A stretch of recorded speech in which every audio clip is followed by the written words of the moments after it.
Assalamualaikum warahmatullahi wabarakatuh.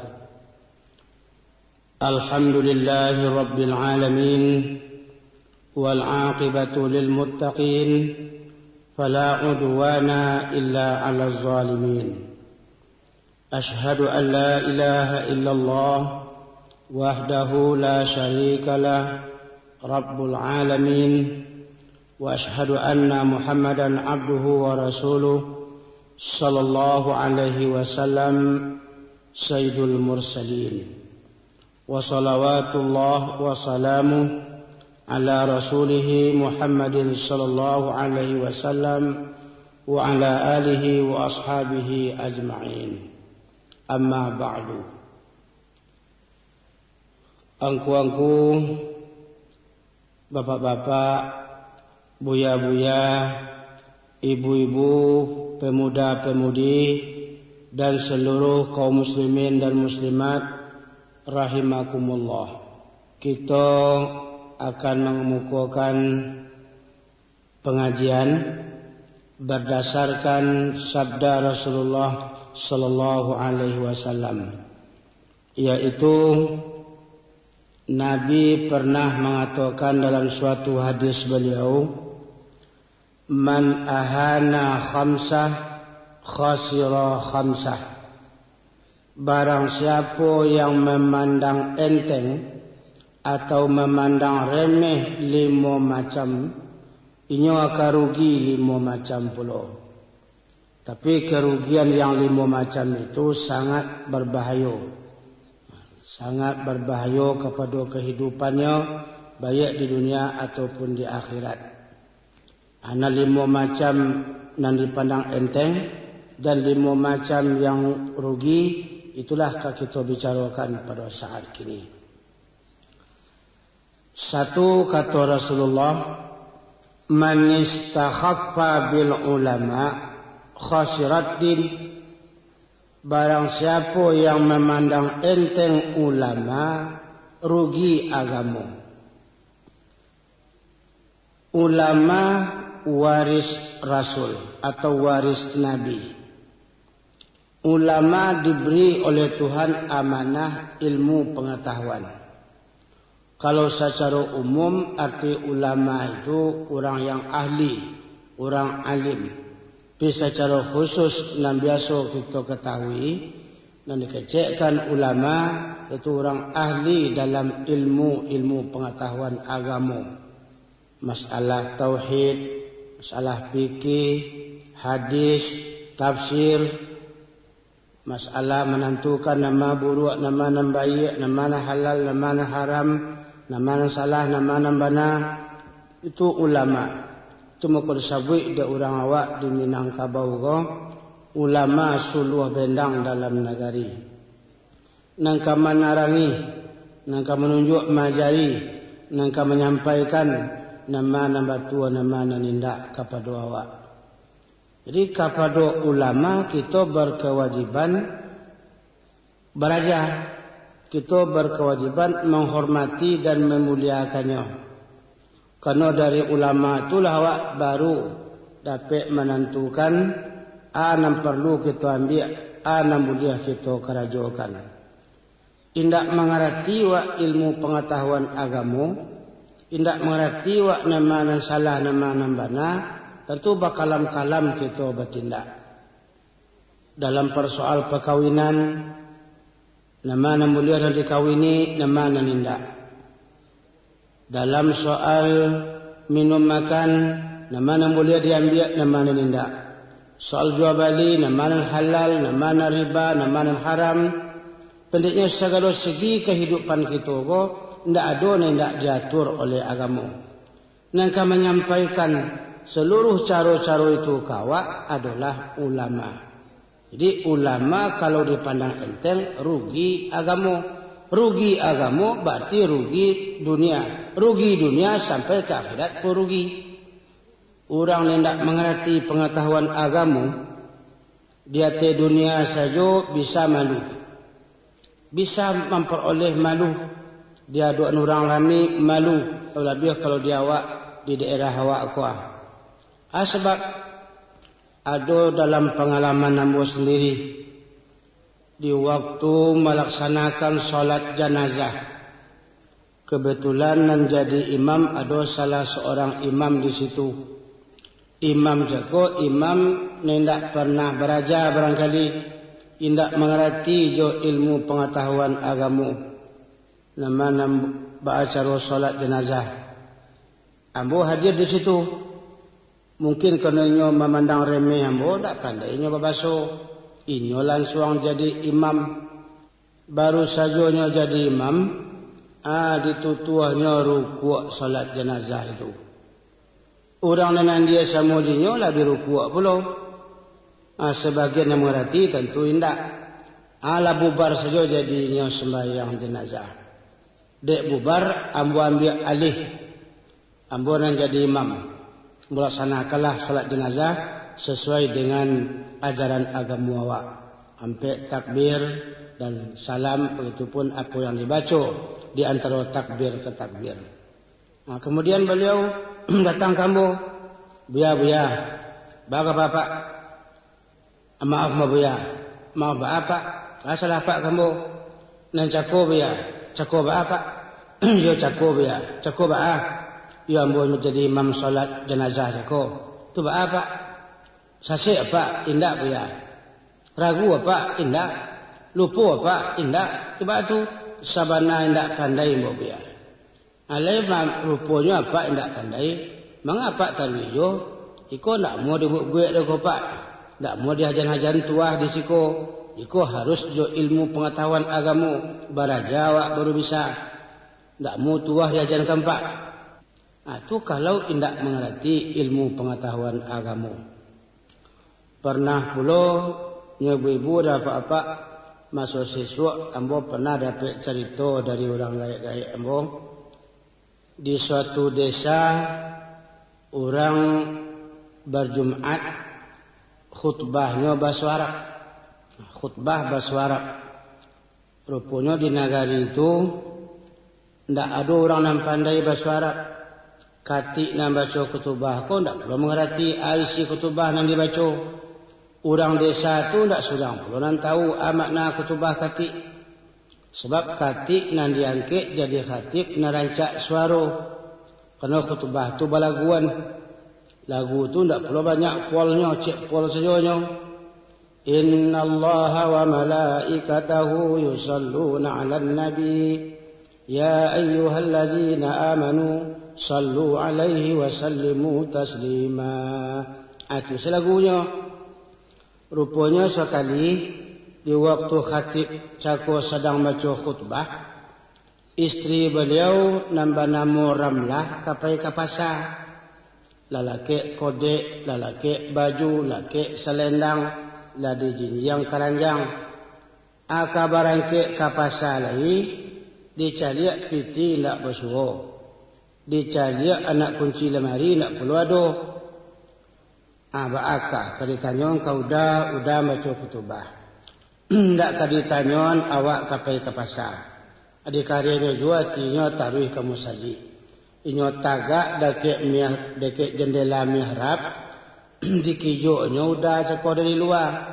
Dikijuk jo tangan. Ma kunci, ma piti. Orang dalam masjid penuh. Katik sedang baca khutbah jo bahasa Arab. Baaka. Kadi kecien ke orang rumah di mana tak kunci, di mana tak pitih. Tentu rusak khutbah. Rusak khutbah, rusak Jumat. Indak kadi kecien. Orang rumah ke pasar. Dia tidak makan pula beliau Jumat bego. Karena beliau tahu bahasa orang sama sajinya tidak cik nak mengerti bahasa Arab. Tidak cik nak tahu bahasa Arab atau bahasa Al-Quran. Adik buatnya adik beliau dalam khutbah itu pura-pura bahasa Arab mengecek ke istri tadi. Ramlatun pitiyun bawah kasurin wa kunciyun balik bantahin birahmatika ya arhamar rahimin. Maknanya ay malah kunciyun bawah kasurin, kunci bawah kasur, piti bersalik bantah. Birahmatika ya arhamar rahimin. Orang sama sajinya manggu-angguk jo sadonyo. Dia menangan lama ketubah katik tadi. Padahal lamota katik jo bininya ngawak mangguk jo baru. Sebab dia indak mengerti agama. Indak mengerti bahasa Quran. Indak mengerti bahasa Arab. Untuk mengerti itu perlu ulama. Tidak bisa pandang enteng ulama. Dipandang enteng ulama rugi agama. Alun tentu mentang-mentang awak pejabat tinggi kayo gadang ahli di situ alun tentu. Bingko ahli situ alhamdulillah rancak malah 2 kali dapat jawab. Kayo yo alim yo, pejabat yo alim yo. Tapi engko indak do awak beraja ke ulama dalam segi ilmu pengetahuan agama. Sehingga kedua-dua unsur ko hendaknya selalu bergandengan. Simpani min ummati iza salaha salahan nas wa iza fasada fasadan nas. Du al ulama wal umara. Dua golongan dari umatku bila kedua-duanya baik umat manusia. Tapi kalau kedua-duanya rusak, rusaklah manusia. Syatunan 2 golongan al ulama wal umara. Ulama dengan pemerintah. Dan kalau tidak kaji awak, jangan satu. Tidak mengerti awak, tidak ahli di sinan, jangan diawai. Because salah awai. Sebab nak bisa tahu adalah ulama. Dan jangan pura-pura tahu di situ. Kini itulah yang kita khawatirkan. Ibu-ibu dan apa-apa. Masjid bertambah banyak. Musalla bertambah banyak. Pemerintah membangun masjid. Pribadi membangun musalla. Masyarakat membangun masjid dan musalla. Dan kita risaukan orang yang masuk ke indak barang. Lain mungkin banyak orang masuk di satu tampik untuk kena duduk, anak untuk tagak kok kurang. Nak untuk tagak itu saya tentu alim, ulama, orang pandai. Kalau ulama tidak ada lain, bila kita tidak teliti, tidak hati-hati sejak kini mencetak kadar-kadar ulama, memandang remeh ulama, memandang enteng calon-calon ulama, rugi agamu, tanyanya hidup. Sebab Nabi pernah mengatakan, Inna Allah la yaqbidul ilma intiza'an yantazi'uhu minal ibad. Walakin yaqbidul ilma biqabdil ulama. Hatta iza lam yabqa alim ittakhazan nas ru'usan juhala. Fasu'ilu faftau bighairi ilmin padallu wa adallu. Allah indak akan mencabut ilmu dari kepala orang hidup. Orangnya masih hidup, ilmunya habis. Tak mau itu. Tapi ilmu agamu akan habis kalau ulama lah habis mati. Bila ulama tidak ada lagi, ittakhazan nas ru'usan juhala. Tapaso manusia mengambil orang bodoh jadi pimpinan. Orang tak mengerti dia agamu, inyo jadi pimpinan agamu. Akibatnya dallu wa adallu. Inyo sasik, orang disasiknya pula. Sebab dia tidak mengerti. Ilmu pengetahuan agama tidak tahu dan ka ulama dipandang remeh. Bapak dan ibu-ibu, angku-angku, nenek mama dan seluruh hadirin yang terhormat, kita tahu dasar agama Islam itu dari Al-Quran dan Sunnah. Yang menggali pengetahuan agama dari Al-Quran dan Sunnah itu orang alim. Dalam bahasa Arab atau dalam Al-Quran atau secara umum dasar agama Islam Al-Quran dan Sunnah yang berasal dari bahasa Arab kok istimewa. Jalaikan salah kalimat, salah huruf, bari saja nam berubah, batuka arti. Jalai bahasa Arab, bahasa awak dituliskan jo tulisan Arab, balain arti, tulisan balain arti. Umpamanya kita tulisan saya akan kawin dengan anak Jawa. Itu Jawa, waw diatih itu bari diat, waw itu bari diatih, dek bari diatih, bacanya Jawa. Tapi andai kata waw itu bari di bawah, Jawi. Tentu saya akan kawin dengan anak Jawi. Bara jauh jarak artinya itu dari Jawa ke Jawi bayinya. Berubah hurufnya tidak. Berubah kalimatnya indah, ana merubah baris. Itu dalam bahasa Arab. Apalagi nanti kalau huruf berubah, kalau kalimat berubah. Berubah huruf Quran, berubah kalimat Al-Quran, berubah huruf hadis, berubah kalimat hadis, bisa berubah arti.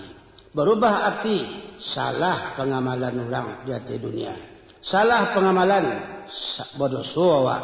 Ba muka berdosa, dia indak beraja, dia indak mengerti, indak berbuat menurut ilmu yang diajarkan oleh ulama. Di yang pertama kata Nabi, barang siapa yang memandang enteng ulama, merendah-rendahkan ulama, meremeh-remehkan ulama, rugilah agama. Cuba kita cari sebagai awak orang Minangkabau. Adat awak bersandi syarak bersandi kitabullah. Yang selalu bergandengan antara adat dengan agama. Antara adat dengan syarak.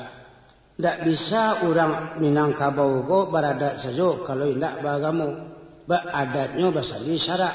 Syarak bersandi kitabullah. Kitabullah itu Al-Quran dan Sunnah. Kedua-duanya menjadi dasar dalam beribadah dan menjadi dasar dalam hidup dalam agama Islam. Begitupun di awak Minangkabau. Oleh sebab itu kini perlu menjadi perhatian awak untuk masa yang akan datang. Ini di pemikiran awak secara nasional kita berfikir kasihan negara ko dipusakokan. Sia nanti nak bisa menjadi tapuk tangkai di negara awak, menjadi pimpinan yang menjadi anutan kita. Tentu kita harapkan ahli dalam ilmu dunia dan ahli dalam ilmu akhirat. Mengerti jo dunia dan bisa pula jadi ikutan untuk akhirat. Sia nanti nak menjawab waris alim ulama nalah berpulang ke rahmatullah. Buya-buya awak ini kita orang gaya-gaya awak dulu. Sia ditinggalkan pusako itu. Kalau saja kini awak hendak mempersiapkan anak cucu kita dididik, disekolahkan di sekolah-sekolah agama, di pesantren-pesantren. Dengan tidak mengurangkan arti di sekolah-sekolah lain, berajalah, masuklah. Tetapi jangan sampai hendak memiliki ilmu agama. Pik kok dapat yang memenuhi pesantren, sekolah-sekolah agama, alhamdulillah itu lebih rancak lagi. Maka kita kecekkan begitu. Alam bakal lebaran, manusia bakal kembangan. Kalau nanti indak banyak orang yang akan menyampaikan agama, indak banyak orang yang akan menyampaikan dakwah, umat bertambah banyak, sampai barat terjangkau oleh manusia-manusia yang ada kini menyampaikan dakwah kepada setiap pelosok, pada setiap masyarakat. Walaupun lah ada alat-alat yang canggih, kan tidak seluruhnya tercapai oleh alat-alat yang canggih itu. Kasialah kita pusakokan nanti adat Minangkabau siapa akan menjawab. Bak kita berpatah juga. Ramu-ramu sekumbang jati kati indah pulang bakudo. Patah tumbuh hilang berganti pusako tinggal di nan mudo. Jangan awak sasik pantun. Ramu-ramu kumbang jati kati indah pulang bakudo. Awak lah gaek lampi mati tapi pengana babini mudo. Bahaya dunia, bahaya negara, bahaya daerah awak nanti. Untuk itu kita fikirkanlah masalah itu. Kita disamping berfikir juga berusaha untuk mencari patah tumbuh hilang berganti.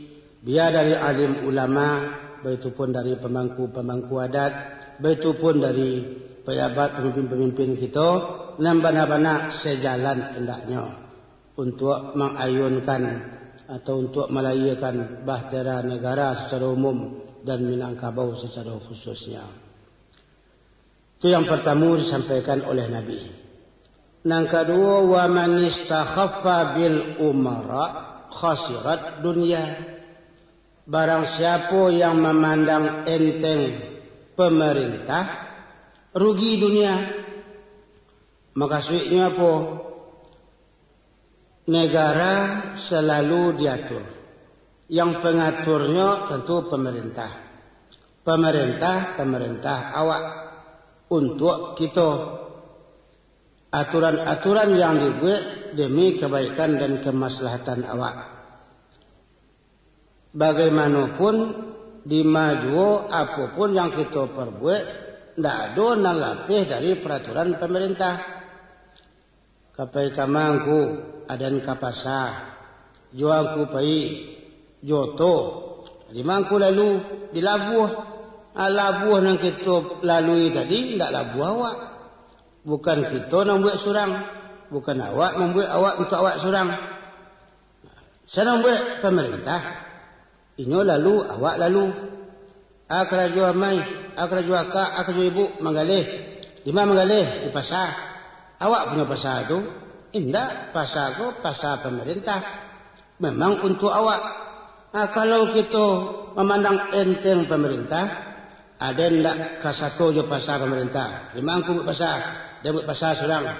Seorang ke pengisinan. Itu orang nampak pengisinan, orang banyak yo. Orang banyak tu pun di bawah peraturan pemerintah. Nah, banyak kalau pasar seorang. Tangkok dia di Maliang dia orang ada tu awak. Masuk orang Maliang, orang merampok ke rumah awak. Sama tu ke polisi. Apa ke polisi awak? Buatan awak seorang. Kita seorang nak membuat. Tidak polisi pemerintah. Dia berarti seluruh dan diatur. Ya bangunan fisik, baik bangunan lahiriah, bangunan batiniah, baik fisik, material, mental, spiritual, apapun yang diatur di negara, itu adalah diatur, disusun di bawah peraturan pemerintah. Dengan arti, tentu kita mesti patuh ke pemerintah. Di agama kan disuruh juga itu. Ya ayyuhallazina amanu, ati'ullah wa ati'ur rasul, wa ulil amri minkum. Tapi dengan catatan kepada pemerintah, kalau ini salah, berlawanan dengan ketentuan agama, dan salah dikeceknya bana, dan bana keceknya salah, awak tidak perlu sagan-sagan menyampaikan menegur. Kalau tidak ditegur, anyang saja awak terhadap yang salah, itu karena awak di agama. Sehingga kata Nabi, afdalul jihad kalimatu haqqin inda sultanin jair. Jihad yang paling tinggi nilainya sanggup menyampaikan yang hak kepada raja yang curang. Walaupun nyo atasan awak, sekalipun nyo orang hebat, orang gagah, induk samang awak, tapi nang salah katakan salah, nang bana katakan bana. Qulil haq walau kana murran. Sampaikan yang hak itu walaupun pahit. Jambe kuah 20 awak nang mengatakan, seno, bapak. Hukumnya judi itu, hukumnya minuman kare itu, hukumnya undian nomor hadiah dan semua model judi itu. Sebenarnya Pak, kalau hukumnya kau sebenarnya kau Pak haram Pak, haram. Tapi kalau Pak nak bertanya itu Pak agak ampak, bangka lama dapat salah, bangka rancak dawak salah Pak. Karena tidak sanggup awak menyampaikan yang hak kepada atasan. Atasan kan dalam segi dunia, atasan dalam segi pemerintah. Kalau agama dari Allah, yang bana-bana, yang salah-salah. Nah, jangan diagu-agu perlu agama. Nah, jangan dipandang remeh atau dijual perlu agama. Asal ikut dapat, biarlah Pak, bangka dapat lah. Asal dapat mesti kau abad dapat perlu lah. Tidak model itu. Kalau sekiranya suami agak bakal kurangan, istri rela. Umpamanya suami mengatakan oma agak kasar tabalian baju awak yoma. Anda baru Pak rancak kasar go. Bisa serbaguna di awak. Barale iko juo ke pasar iko juo ke embasan iko juo. Akan sanang wati suami mendengar tua. Tapi kalau istri kasar, yo kasar Pak dan sepogoni Pak, ada malu hati suami ini tidak sakit. Jadi kalau saling pengertian dan bisa mengorientasikan kepada orang baik apa yang terjadi di luar daripada pelanggaran-pelanggaran terhadap Allah Subhanahu Wa Taala atau terhadap Al-Quran dan Sunnah, kita amankan, kita elokkan saja, terutama dalam masalah keduniaan. Kalau suami umpamanya berang ke istri, atau istri jadi nanti jo berang suami nanti jo lunak. Sebab kerupuak tu badaruk kalau dinanti jo gigi, bila dinanti jo air kena niang saya beliau. Umpamanya suami berang, mungkin ada persoalan. kurang ajar kau. Ajar apa nawak? Tapi sekolah awak tak tamat dulu dah. Apa kau? Tapi apa lah meninggal dah. Amai kau? Tapi amai ke pasar dah. Binatang kau? Udah nama lang babini, binatang bini udah. Angkut betunya ibu menjawab, galak lah ni yang lo kami itu ah. Tapi kalau dinanti jo kare, apa kau? Apa ang? Amai kau? Amai ang? Ane ndak terjadi. Berarti awak mengangkat senjata di rumah tangga. Cik dek suami, 5 dek isteri. Cik dek isteri, 7 dek suami. Terjadi heboh. Rumah tangga kalau ndak aman, ndak cik nak lama. Walaupun apa jo sambal dan dilataan, apa jo makanan dan dilataan, apa jo minuman dan dihidangan, kalaulah bersih kasar, ndak lama. Makalah, lulualah, tandailah sedonya kok, ndak lama. Tapi kalaulah dengan lemah lembut, suami lemah lembut, isteri lemah lembut, insyaAllah lama sedonya, walaupun kurang. Indak basamba ada yoma, ikonya dapat diawak yoma, andak ba'adopa. Diawak dulu kan ndak samba, ndak piti, ndak belanjo papa nawak ro. Kok dapat rancak ke indak tu kaba'a. Diawak 6 peralu, dendang 2, dendang 3, pecah periuk perandangan. Baik makan, baik tidur, baik bersamba, baik tidur. Asal dia duduk berpandangan, Allah tu dah. Kok betunya ibu-ibu, kesanang perlu hati kami. Tetapi kadang-kadang terjadi broken antara suami dengan isteri, dek kurang pengertian. Tidak ada saling pengertian. Suami sayang kepada isteri saja. Banci kami tua laki-laki, kami tua parusi, jajuk kadusana isteri, mendakik mintua berang juati, mendakik dusana isteri sakit juati, datangnya mencigu awak, hatilah karui sejuk, mukulah la masam, hatilah merumeh. Padahal isteri awak tu berinduk buaya, badusana, bapa mili, begitu pun sebaliknya bagi isteri. Dan suami awak tu bayar, berinduk, berkakak, beradik, berusana. Datang mintua ke rumah. Berkecen, sembahyang dan tiba tuah, sembahyang gaek. Di malu hati suami indak kampat dia. Induknya dia kecen sembahyang awak. Datang adiknya, datang dusanaknya, datang familinya. Muku awak lah baragi itu. Muku lah baragi. Hati lah bakarui. Lah sopo 50. Tentu terjadi jo konsulat. Terjadi jo hubungan yang tidak baik antara suami dengan isteri, dan mengundang terjadinya broken di rumah tangga. Kalau seluruhnya itu kita baikkan, kita terima dengan rela apa yang terjadi dan pandai membawakan kepada yang baik, hal itu bisa terhindar. Diperoleh keamanan rumah tangga, itu berarti dapat dapat kebahagiaan yang gadang dalam hidup kita. Sebab Tuhan mengatakan, wa min ayatihi an khalaqalakum min anfusikum azwaja litaskunu ilaiha wa ja'ala bainakum mawaddatan wa rahmah inna fi zalika laayatin liqaumin yatafakkarun. Sebahagian dari bukti-bukti kebesaran Tuhan, Tuhan menciptakan bagi kamu dari dirimu sendiri adalah pasangan atau istri supaya kamu tenang, aman, nyaman kepadanya. Dan dijadikannya di antara kamu berdua, antara suami istri itu, mawaddatan wa rahmah, berkasih-kasihan dan bersayang-sayangan. Sungguhnya dalam hal yang demikian menjadi bukti kebesaran Tuhan bagi kaum yang amuah berfikir. Jadi harus ada di antara mawaddah, rahmah. Harus ada kasih sayang. Harus ada ramah. Dan ada punya toleransi yang baik, bukan saja awak berdua, tapi dengan seluruh famili keluarga dari pihak suami dan keluarga dari pihak isteri. Jangan menang surang. Kadang-kadang suami kan ingin menang surang. Kok segala namburu isteri, nambayi awak. Kok tiba di rumah ndak amuh membantu, meminta nasi mahariak yo, menyuruh memaki yo. Tentu seolah-olah budak isteri. Atau istri bertujuh, adonan ingin menang surang, kok beranak, andai kata anaknya rancak, dia rancak anak akak juga, ayo rancaknya kau, anak kau rancak, cacih pula lagi, ramah, patanyo, utak santiang pula tu, ia bernama yang buah dan dituruninya.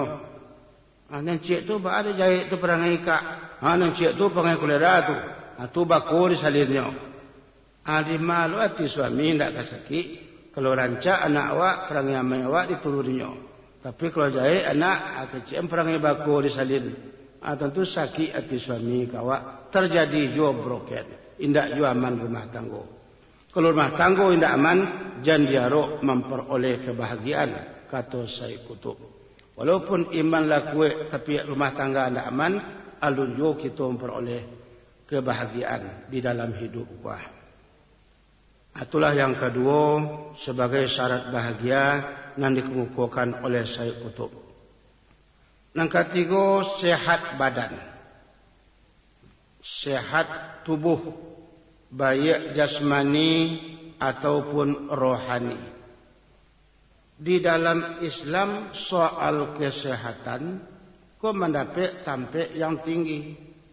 Dan kalau kita cari segala macam hikmah ibadah yang bersifat ibadah badani, itu satu di antaranya adalah untuk kesehatan. Baik solat, baik puasa, haji dan sebagainya yang bersifat badani, itu salah satu hikmahnya supaya kita sehat. Sehat jasmani, sehat rohani. Bila awak baca sejarah, kok diadakanlah pertandingan sehat di dunia kuah, mungkin Nabi Muhammad juara 1. 63 tahun umur beliau tidak pernah sakit. Pernah sakit panas sekali, tidak perlu beralamnya.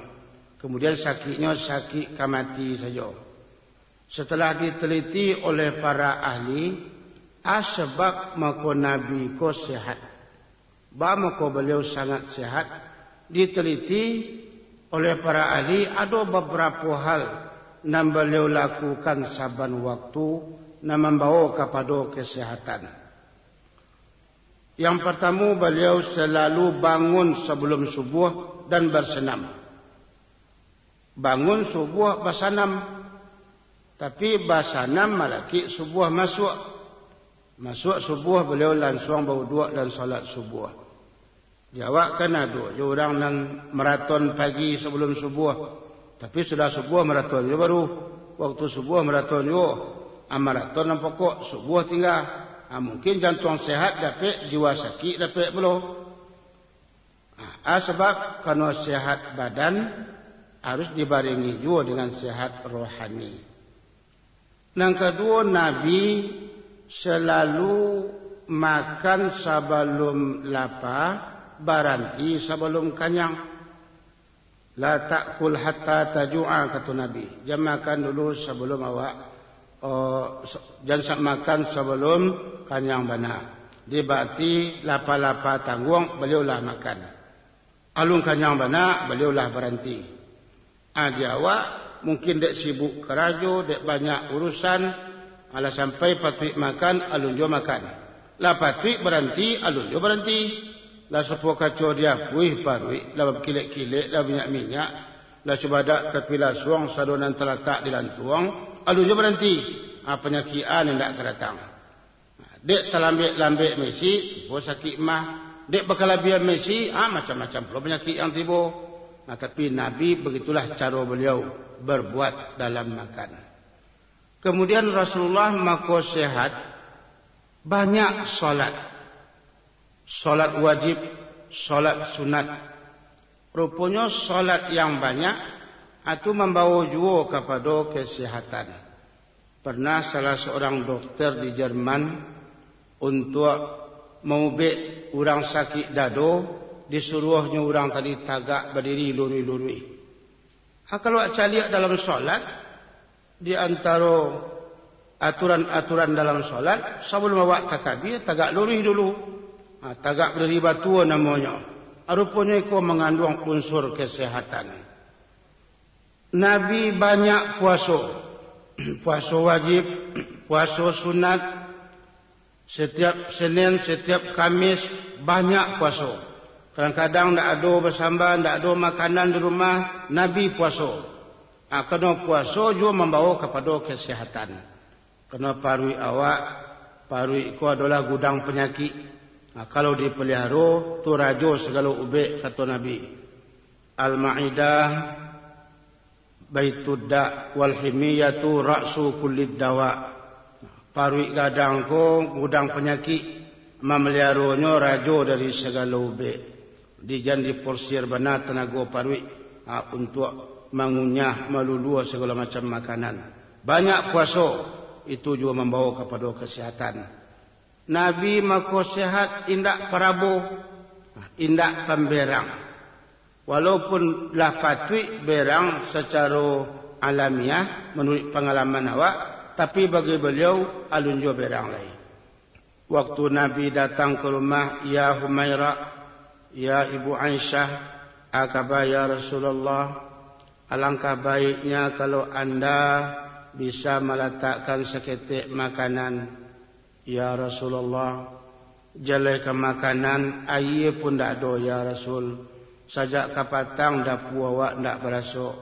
Oh, tak ada makanan, tak ada minuman, tak ada ya Rasul. Alhamdulillah, ada kesempatan puasa di awak.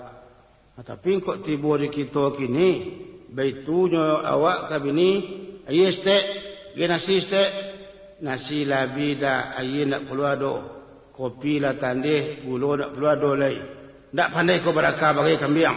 Mungkin baitunya awak kepada isteri awak. Di Nabi tidak pemerang, tidak perabu. Sebab kalau merabu kita biasanya muka merah. Dia muka merah berapi. Sebab setan bangkit. Ada setan bangkit, tiba penyakit lain. Orang perabu kan murah rabah, murah tidak sadar, murah stres. Sebab tidak terkendalikan nafsu, tidak terkendalikan setan. Sebab berang itu dari setan, setan dari api. Kalau berang capek berdua, akan padam api. Itu yang dilaksanakan oleh Rasulullah Sallallahu Alaihi Wasallam. Jadi sehat badan termasuk syarat bahagia. Sebab seluruh dunia akan dapat dinikmati oleh orang yang sehat. Tapi kalau tidak sehat lagi, akan benar-benar nikmatnya di awak. Menurut pengalaman kita lah, abanan dunia. Barabana lamu menikmati dunia. Yang kelezatan dunia itu dapat di awak kan salamu selero lain namuah. Makan bertambuh, pikiran tumbuh, lalu bakaruah, buang air lah suah. Bina segitu, tak ada dunia awak lain. Untuk memperoleh segitu perlu dipelihara kesehatan. Itu muka orang Inggris atau semboyan kedokteran biasanya memelihara kesehatan lebih baik daripada mengobat penyakit. Jadi sebelum penyakit datang, kita pelihara kesehatan dulu. Bapak dan ibu-ibu yang terhormat, kalau kesehatanlah kita miliki, baik jasmani atau rohani, barulah kita memperoleh 3 macam syarat untuk memperoleh kebahagiaan menurut Syekh Qutb. Tapi kalau sakit jasmani, kurang bahagia awak walaupun rohani sehat. Atau sehat jasmani, rohani sakit, ajo ndak ada kita akan memperoleh kesehatan. Rohani itu biasanya sakit kalau makanannya ndak diagih. Jasmani makanannya minum, makan, kain, pakaian, perumahan. Tapi rohani makanannya ilmu pengetahuan, pengajian-pengajian, ceramah-ceramah agama, ayat-ayat Al-Quran, dan hiburan-hiburan lain yang sesuai dengan kehendak agama. Barajolah kehebatnya duniawi awak lahiriah kita. Kalau rohani lah gelisah, utak panjang, pikiran kacau, jiwa ndak lama, kita ndak akan memperoleh kebahagiaan. Bara banyaknya terangah di awak. Ada orang mengecek hari siang, matahari tarang, bakabar minggu. Kalam dunia, badan kalam dunia nampak aden. ditampik tanah lapangnya tagak tarang matuari kalam dunia nyunyu ba penganangku sampai ini sampai sagadang tu tampik duduk sampainya beliau apunya sampai pikiran jiwa dan hati sebab rohani indak diberi makan, rohani indak dia minum, rohani indak dia pakaian. Jadi kedua-dua unsur tadi perlu kita berikan. Kita agiakan kenyu kebutuhannya. Barulah dapat badan sihat, rohani sihat, memperoleh keamanan dan kebahagiaan di dalam hidup. Nang kampe kata Syekh Qutb, syarat bahagia itu al-barakah fir rizki, memperoleh rezeki yang berkat. Baik rezeki itu berupa pangkat, harta, rumah, pakaian, minuman, makanan, hendaknya berkat. Berkat kok bukan jumlahnya, tapi yang kita peroleh itu secara yang sewajarnya. Dengan arti kata didapati secara halal. Kok pangkat dapat secara dan sebenarnya. Bukan panjek kata panjek ke bawah. Bukan pijak kemari, koyak kemari, jilik ke situ. Tidak. Menurut yang sebenarnya. Menurut ketentuan Tuhan, awaklah yang berhak mendapat itu. Sehingga awak mendapat orang tidak rugi. Jangan dengan memperoleh kau orang dipijak. Orang diniayu, orang diinjak, orang diasuang, orang dipitnah, awak naik surang. Kok dapat bana awak dan seperti itu, tapi orang banci alah gunanya. Hendaknya awak menjadi seseorang nanlah ditinggikan serantiang dan didudukan selangkah. Sagan hormat, jangan banci takui. Orang takui tapi banci. Dia aduk-aduk nawa bukan mainnya, bukan main sayang-sayangnya, tapi sumpah bukan main. Matilah. Engkau jatuh capek je lawang, engkau berhenti je lawang. Sebab mungkin ketika kita naik, orang kita rugikan. Allah Subhanahu Wa Taala itulah menggariskan orang yang dinaikkan dari Tuhan dan sabana-bana dinaikkan, tidak akan bisa dijatuhkan oleh siapa saja. Orang yang kerjatuhan Tuhan tidak perlu. Bisa orang menaikkan walaupun siapa saja orang yang kematian, yang kemaingke. Jadi kalaulah itu caranya dengan mardhatillah, memanglah kehendak Allah kita memperoleh itu, dapat awak kedudukan itu barakat. Tanpa barakat menyenangkan ke hati dan sayang orang kawak. Awak sanang orang sayang.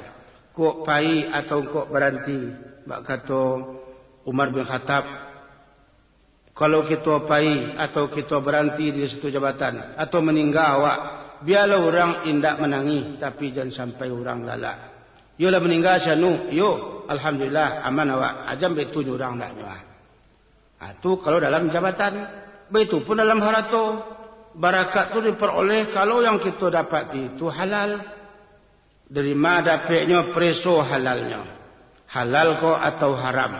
Hak ambo ko atau hak orang. Ditipu ko, dikicuh ko atau ba'ah. Itu ado halal. Dan halal itu dalam Islam jalih. Innal halal bainun. Wa innal haram bayyinun wa bainahuma umurum mustabihat. Yang halal jalih dan haram jalih. Kalau tidak jalih halal jaharamnya namanya subhat atau mutasyabihat. Anani kokot tinggalkan. Kalau awak ragu terhadap sesuatu tentang halal jaharamnya, tidak boleh diambil. Ajalah kamu ambil yang haram, anan subhat pun tidak boleh kita ambil. Untuk memperoleh rezeki yang berkat. Sebab bapak dan ibu-ibu yang terhormat, dalam Islam ko, dalam agama awak disuruh memilih yang hak, memilih yang halal, tinggalkan yang batal, tinggalkan yang haram. Dan ikulah jalih digariskan dalam Al-Quran dan Sunnah. Jalih kamu mengerajokan yang batal, kamu ambil yang haram, mencampur adukkan yang halal jo haram pun tidak boleh.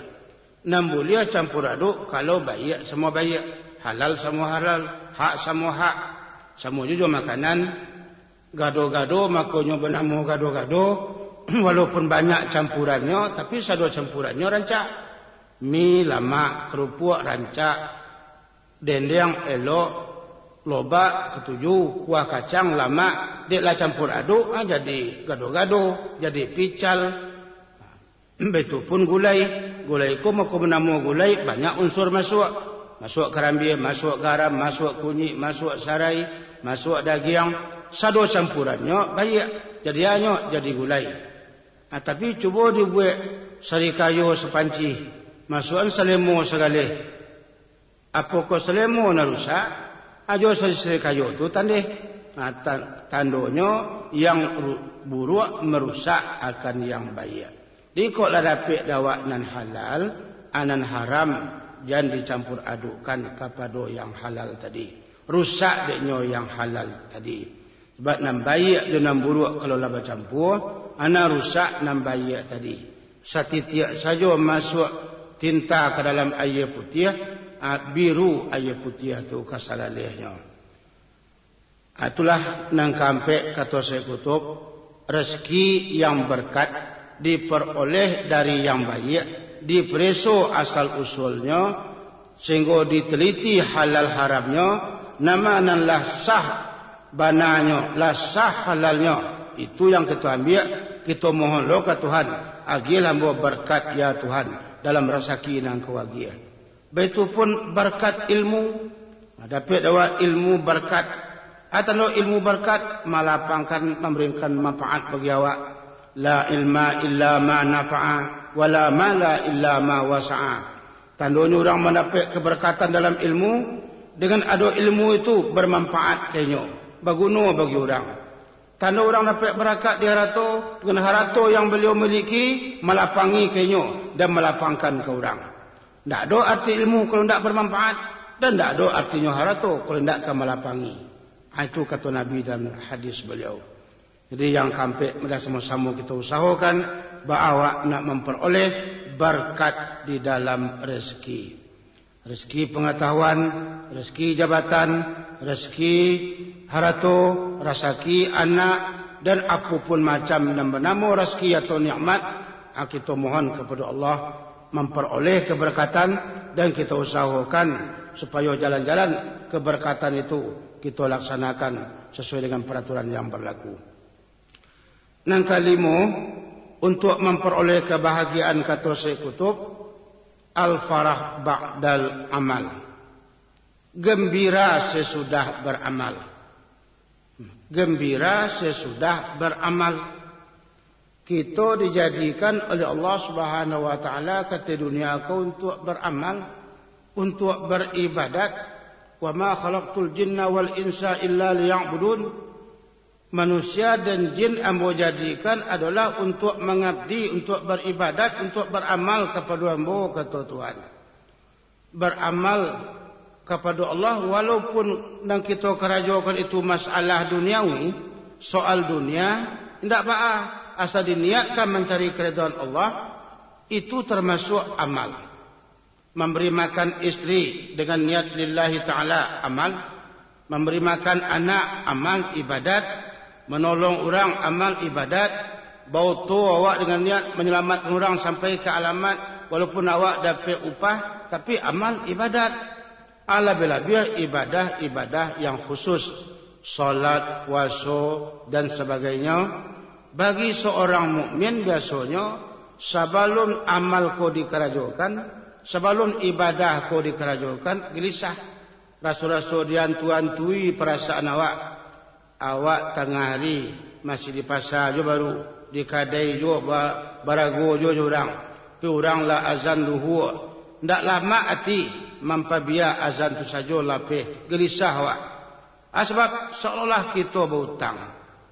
Tapi dengan adanya kita merasakan gembira sesudah beramal dan gelisah sebelum beramal, itu merupakan kebahagiaan di dalam hati kita.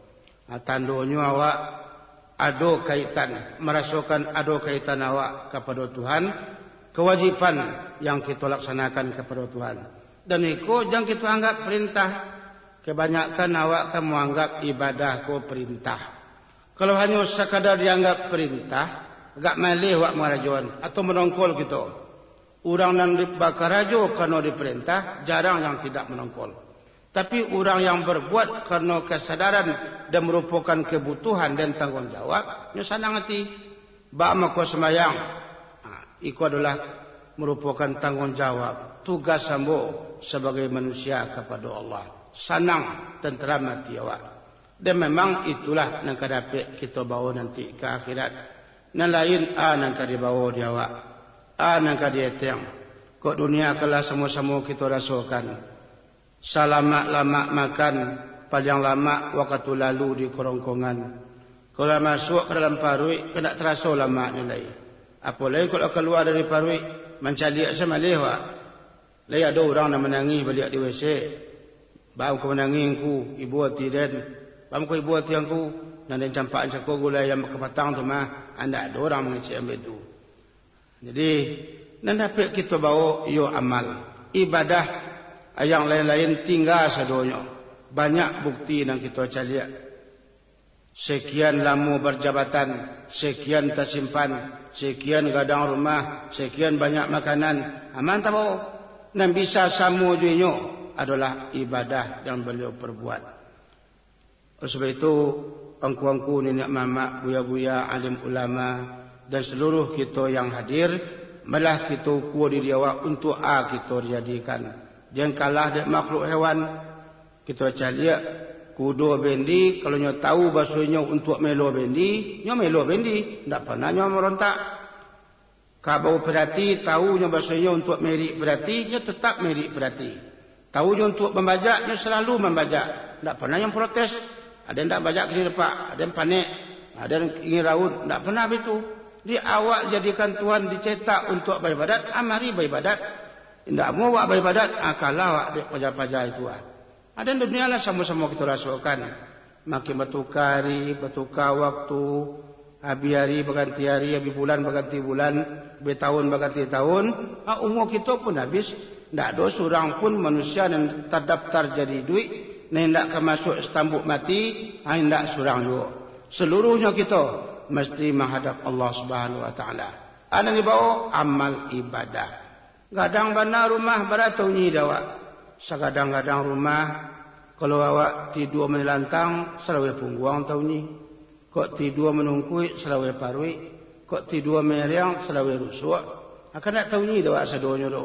Aku rumahku, kongku, iyo. Berakamar kok tujuh balik. Lai tahu ni dangku sedonya. Lai baca ruangku lalu. Ada menggolek-golek dari atok sampai ke WC. Bilok ke lalu. Jadi beramal itulah namanya jadi tugas pokok dalam hidup. Yang dunia kita laksanakan untuk kepentingan hidup. Tapi yang tujuan akhir adalah akhirat. Sebelum amal kau kita kerjakan, sebelum ibadat kita laksanakan, terasa di hati, rasa-rasa tabak-abak perasaan. Antara gelisah, antara susah, antara risau, atau rasa-rasa dikaja, ada yang mengajak, ada yang menunggu, dan sebagainya. Sesudah dilaksanakan ibadah, baru gembira. Gembira sesudah beramal, gembira sesudah beribadat, itu menjadi syarat yang kelima kata Syekh Qutb untuk memperoleh kebahagiaan. Dan memang itulah yang dapat kita bawa. Pisang kudo tapi labuah, mati panjek biawak. Masuk surga kan jua iman taguah. Masuk neraka dek cilaku awak. Jadi ingin selamat di dunia, ingin selamat di akhirat, bahagia di dunia, bahagia di akhirat, yang lima macam mari kita laksanakan dan kita pelihara baik-baik, kita amalkan menurut prinsip yang disampaikan oleh Syekh Qutb tadi. Mudah-mudahan Allah Subhanahu Wa Taala selalu menunjuki kita kepada jalan yang benar dan selalu melindungi awak daripada hal-hal yang tidak diingini. Hendaknya kita dari dunia sampai akhirat benar-benar menjadi hamba Allah yang diridainya. Amin amin ya rabbal alamin. Segitulah pengajian kita malam kini. Mudah-mudahan bermanfaat bagi kita bersama-sama dan bisa jadi amal saleh dan untuk pendorong dalam beribadah buat masa-masa yang akan datang. Lebih kurang minta maaf. Alhamdulillahirabbil alamin. Terima kasih. Wassalamualaikum warahmatullahi wabarakatuh.